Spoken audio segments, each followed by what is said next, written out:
6 natural drinks that can help reverse fatty liver. Halina at ating panuurin kung ano ba ang mga ito.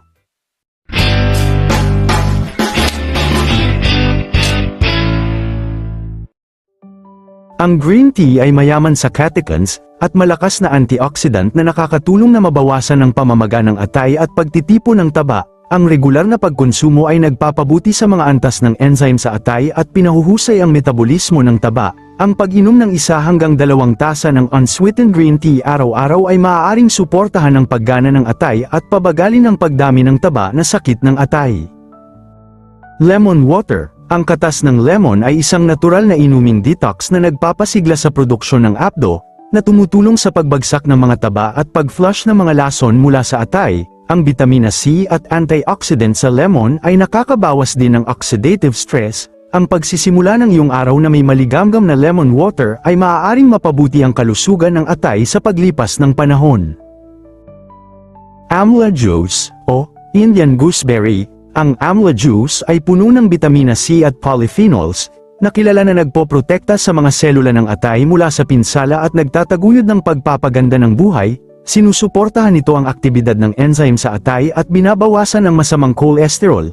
Ang pag-inom ng 30 ml ng diluted na amla juice araw-araw nang walang laman ang tiyan ay isang subok na lunas para sa pagpapabuti ng paggana ng atay.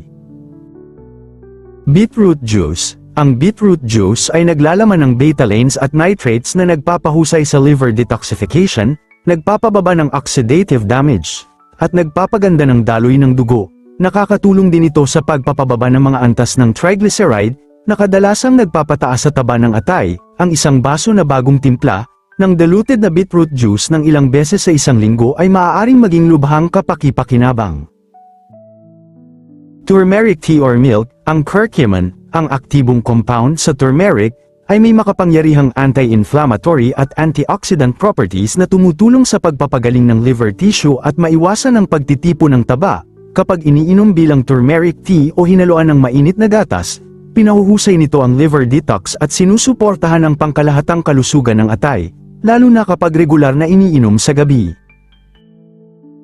Aloe vera juice. Ang aloe vera juice ay naglalaman ng mga enzyme at mga compound ng halaman na tumutulong sa panunaw, sumusuporta sa detox ng atay, at nagpapababa ng pamamaga. Nakakatulong ito sa pag-metabolize ng mga taba ng mas mahusay, at pinoprotektahan ng atay mula sa labis na lason. Ang pang-araw-araw na dosis na 10 hanggang 20 ml na diluted sa tubig ay maaaring makatulong sa natural na pamamahala ng fatty liver.